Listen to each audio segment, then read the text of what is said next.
நம்முடைய வாழ்க்கையிலே சில காரியங்களை, சில தரிசனங்களை அடைவதற்கு நம்மளை இல்லைன்னா நம்முடைய வருமானத்தை, நம்முடைய பலத்தை, நம்முடைய திறமைகளை பார்ப்போமே, ஆனால் அதை நம்ம முடிக்க மாட்டோன்ற அவிசுவாசம் தான் நமக்குள்ள வரும். எப்போவுமே ஒரு காரியத்தை நம்ம துவங்கும் போது, இல்லைன்னா ஒரு காரியத்திற்காக ஜெபிக்கும் போது, இதை வாங்கிறதற்கு இல்லைன்னா இந்த காரியத்தை செய்கிறதற்கு நான் தகுதியா, என்கிட்ட பணம் இருக்குதா, இல்லைன்னா நான் இந்த காரியத்தை செய்ய முடியுமா அப்படின்னு அந்த விஷனுக்கும் அந்த தரிசனத்திற்கும் நம்மையும் ஒப்பிட்டு பார்த்தா கண்டிப்பா நம்மளால் அதை சுதந்திரிக்கவே முடியாது. ஆனால் எப்பவுமே நம்ம என்ன தெரிஞ்சுக்கணும்னா, நம்முடைய தேவைகள், நம்முடைய தரிசனங்களை யாரோட ஒப்பிடணும் அப்படின்னா, என்னால் முடியாது, ஆனால் எனக்குள்ளே இருக்கிற கர்த்தர், என்னை நடத்துகிற கர்த்தர், அவருக்கு அது சுலபமானது, அவருக்கு அது பெருசு இல்லை. அப்போ இன்றைக்கு இந்த காலை வேளையில் நீங்கள் ஏதோ ஒரு காரியத்தை குறித்து நீங்கள் கலங்கி போய் வந்திருக்கலாம். நான் எப்படி செய்வேன் அதை, என்னால் அது எப்படி செய்ய முடியும், என்னால் கண்டிப்பாக செய்ய முடியாது. வாயில வேணா பேசிக்கலாம், ஆனால் அதற்குள்ள ஒரு கெப்பாசிட்டி என்கிட்ட இல்லை, அதற்குள்ள ஒரு பணம் என்கிட்ட இல்லை. நான் நம்புறேன், நம்மை பார்க்கிற வரைக்கும் அந்த காரியத்தை நம்மளால செய்யவே முடியாது. ஆனா நம்மளை எந்த இடத்துல வச்சு பார்த்தோமோ அந்த இடத்துல நம்மளை தூக்கி போட்டுட்டு ஆண்டவரை வச்சு பார்ப்போமே, ஆனால் நான் சொல்லுகிறேன், இது சாத்தியம், சாத்தியம். அந்த காரியங்கள் சாத்தியம், அந்த ஜெபங்கள் சாத்தியம், நம்முடைய வாழ்க்கையில் அந்த தரிசனங்கள் சாத்தியம். அல்லேலூயா. சோதனைக்கு உட்படாதபடி விழித்திருந்து ஜெபம் பண்ணுங்க. இந்த பிரேயருடைய கான்செப்ட் அதான். காரியம் ஆரம்பிக்கிறதுக்கு முன்னாடி, துவங்குறதுக்கு முன்பாக நம்ம ஜெபிக்கணும்னு ஆண்டவர் என்ன பண்றாருன்னா எதிர்பார்க்கிறார். எதுவாக இருக்கலாம், எந்த காரியமா இருந்தாலும் ஃபர்ஸ்ட் அதான், என்னை கனப்படுத்துகிறவனை நானும் கனப்படுத்துவேன். அதெல்லாம் ஆண்டவரை முன்னாடி வச்சு நம்ம ஓடும்போது நம்ம தோல்வியை நம்ம கண்டடைய மாட்டோம்.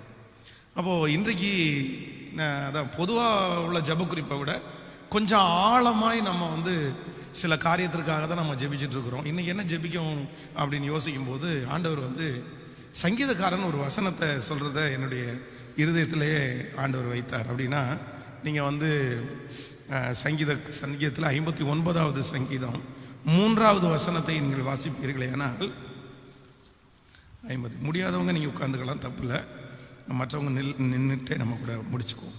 59வது சங்கீதத்திலே 3வது வசனத்தை நம்ம வாசிப்போமே, ஆனால் எடுத்துக்கொள்ளலாமா? 59ஆம் சங்கீதம் 3வது வசனம்.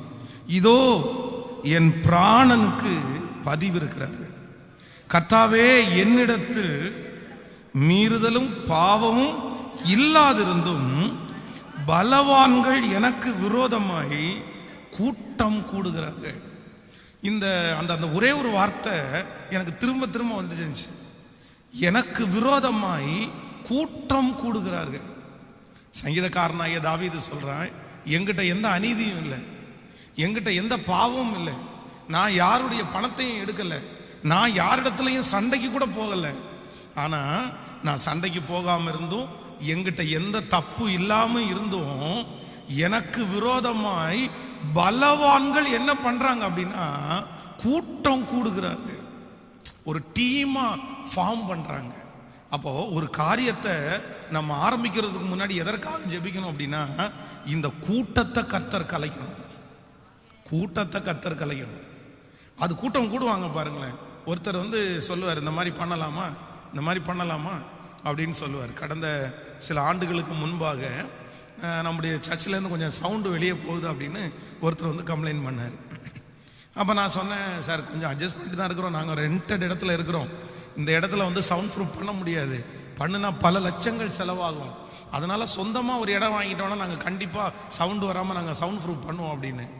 அப்போ அவர் என்ன மிரட்டுறாரு அப்படின்னா, பார்க்குற வரைக்கும் பார்ப்போம், அதுக்கப்புறம் பக்கத்து ஆட்கள்கிட்ட எல்லாம் நான் சொல்லியிருக்கிறேன், எல்லாரும் ஒன்று சேர்ந்து சைன் போட்டோம் அப்படின்னா அப்புறம் நல்லா இருக்காது அப்படின்னாரு. அப்படின்னா அவர் என்ன மிரட்டுறாரு அப்படின்னா, நான் ஒருத்தனா இல்லை, என் கூட 10 பேர் சேர்ந்துட்டாங்க அப்படின்னா நாங்கள் என்ன வேணாலும் செய்யலாம், நாங்கள் கூட்டம் கூடுறதுக்கு ஆயத்தமாக இருக்கிறோம், நான் ஹெட்டாக இருக்கிறேன், நான் 4-5 பேரை பார்த்து அவங்கள சந்தித்து இந்த மாதிரி சைன் போடுங்க அப்படின்னு சொன்னால் அதான் இதுக்கு முன்பாக ஆரம்பித்த அந்த புதூர் திருச்சபையில் பார்த்தீங்க அப்படின்னா 150 பேர் சைன் போட்டிருந்தாங்க.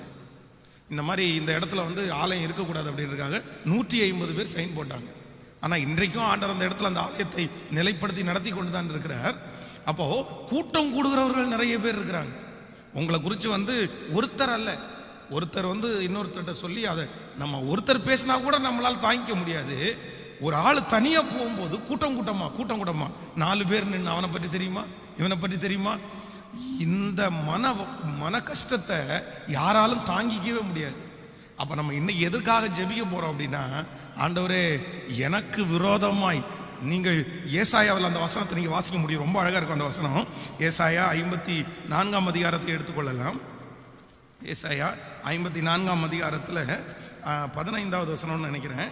54ஆம் அதிகாரம் 15வது வசனம் எடுத்துக்கொள்ளலாமா? 54ஆம் அதிகாரத்தில் 17வது வசனம் வாசிக்கலாம்.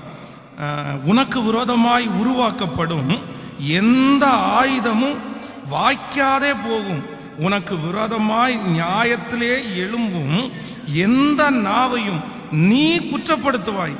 இது கர்த்தருடைய ஊழியக்காரரின் சுதந்திரமும் என்னால் உண்டான அவருடைய நீதியுமாய் இருக்கிறது என்று கர்த்தர் சொல்லுகிறார். உனக்கு விரோதமாய் உருவாக்கப்படும் எந்த ஆயுதமும் வாய்க்காதே போகும், உனக்கு விரோதமாய் நியாயத்தில் எழும்பும் எந்த நாவையும் குற்றப்படுத்துவாய். நீங்கள் 15வது வசனத்தை வாசிக்கும் போது, இதோ உனக்கு விரோதமாய் கூட்டம் கூடினார்களானால் அது என்னாலே கூடுகிற கூட்டம் அல்ல, எவர்கள் உனக்கு விரோதமாய் கூடுகிறார்களோ அவர்கள் உன் பட்சத்தில் வருவார்கள்.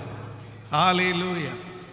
இன்னைக்கு இருக்கிற இந்த உலகத்தில் இருக்கிற ட்ரெண்ட், இல்லைன்னா கிறிஸ்தவத்துக்குள்ள இருக்கிற ட்ரெண்ட் கூட என்னன்னா, ஒரே ஒருத்தனை மையமா வச்சு ஒரு பிரச்சனையா வச்சு 4 பேர் சேர்ந்து கூடி ஒன்னா சேர்ந்து பேசுறதா இன்னைக்கு இருக்குது. நீங்க மீடியால பாருங்க, ஒரு மனுஷனை குறித்து பார்த்தீங்கன்னா அத்தனை பேர் தரக்குறைவா பேசுவாங்க. ஒருத்தர் தரக்குறைவாய் பேசும்போது இன்னொருத்தர் பேசாதீங்கன்னு கூட சொல்ல மாட்டாங்க, அவங்க கூட 4 பேர் கூட்டம் கூடிடுவாங்க. ஆமா, உடனே ஒரு ஜூம் மீட்டிங், ஒரு 4 பேர் சேர்ந்து ஒருத்தரை திட்டுறதுக்காக ஒரு ஜூம் மீட்டிங். இதெல்லாம் எதுல நடக்குது அப்படின்னா கிறிஸ்தவத்துக்குள்ளே நடக்குது. இப்போ கிறிஸ்தவத்துக்குள்ளே வந்துருச்சு. இப்போ நம்ம இந்த வேலையை ஆரம்பிக்கிறோம் அப்படின்னா ஒரு 2-3 பேர் கூட்டம் கொடுக்கறதுக்கு அப்படியே எத்தனை பண்ணிட்டே இருப்பாங்க பேசுறதுக்கு. அவங்க கூட 4 பேர் சேர்ந்துக்குவாங்க. அது நல்லதா கெட்டதான்னு கூட அதை யோசிக்க தெரியாது, யோசிக்கவும் மாட்டாங்க. அதை எப்படியாவது பேசணும், எப்படியாவது கூட்டம் கூடி பேசணும். ஆனா நான் நம்புறேன், ஆண்டவர் சொல்றாரு, எவர்கள் உனக்கு விரோதமாய் கூட்டம் கொடுக்கிறார்களோ அவர்கள் உன் பட்சத்தில் வருவார்கள். இன்னைக்கு நான் தீர்க்க தரிசனமா சொல்றேன், இந்த ஜெபத்துல இருக்கிற யாரோ ஒருத்தருடைய வாழ்க்கையில உங்களுக்கு விரோதமா கூட்டம் கொடுக்கிறார்களா? கூடி கூடி பேசுறாங்க பாஸ், என்னை குறிச்சு, என் குடும்பத்தை குறிச்சு கூடி கூடி பேசுறாங்க. அவங்க எல்லாம் ஒன்னா சேர்ந்துட்டு பேசிட்டு இருக்காங்க, என்னை தனியா விட்டுட்டாங்க. நான் சொல்றேன், அது அவராலே கூடுகிற கூட்டம் அல்ல, எவர்கள் உங்களுக்கு விரோதமாய் கூடுகிறார்களோ அவர்கள் உங்க பட்சத்தில் வருவார்கள். நம்ம என்ன ஜெபிக்க போறோம் தெரியுமா? ஆண்டவரை இனி ஒருத்தர் கூட கூடக்கூடாது. ஆமென் சொல்லுங்கள். நம்முடைய ஆண்டவர் என்ன பண்றாரு? துதி செய்ய தொடங்கினதும் எதிரிகள் தங்களுக்குள் வெட்டுண்டு மடிய செய்தி உம்மாலாகும் எல்லாம் ஆகும். அப்படியே கூட்டமா கூடுறதுக்கு நினைக்கும் போது ஆண்டவர் அவர்களுக்குள்ளே ஒரு பிரச்சனையை கொண்டு வந்து அப்படியே பிரிச்சுடுவார். ஆமென் சொல்லுங்கள். இந்த திருச்சபை ஆரம்பிக்கும் போது இந்த ஏரியாவில் 2 ரவுடி டீம் இருக்கு, 2 விதமான ரவுடி டீம். இவங்க 2 பேரும் 2 விதமா இருந்தாங்க.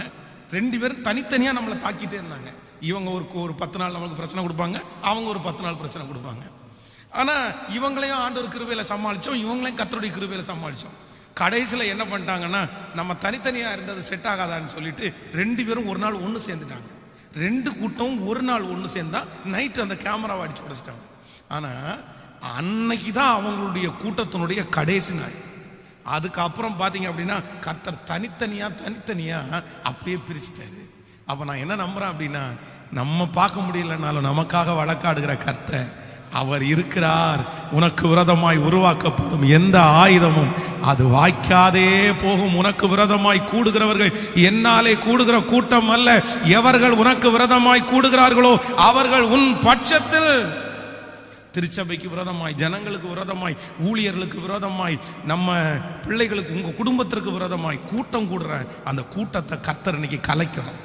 உங்க வேலை ஸ்தலத்துல கூடுற அந்த கூட்டத்தை கர்த்தர் இன்னைக்கு கலைக்கணும். உங்க குடும்பத்திற்கு விரோதமாய் பேசுறதுக்கு கூட்டம் கொடுக்குற அந்த கூட்டத்தை இன்றைக்கு கர்த்தர் கலைக்கணும். அப்படியே கையை மேல வைத்து ஜெபம் பண்ண ஆரம்பிங்க பார்க்கலாம். தகப்பனே,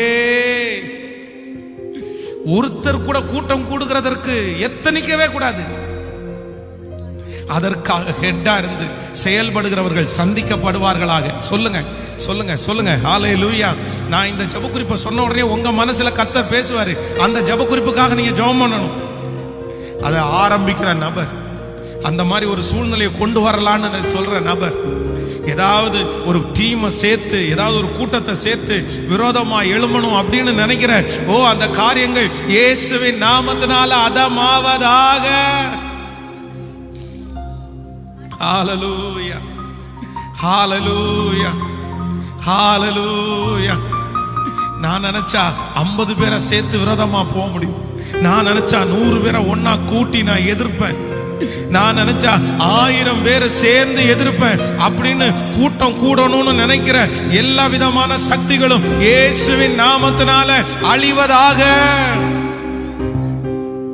ஹல்லேலூயா.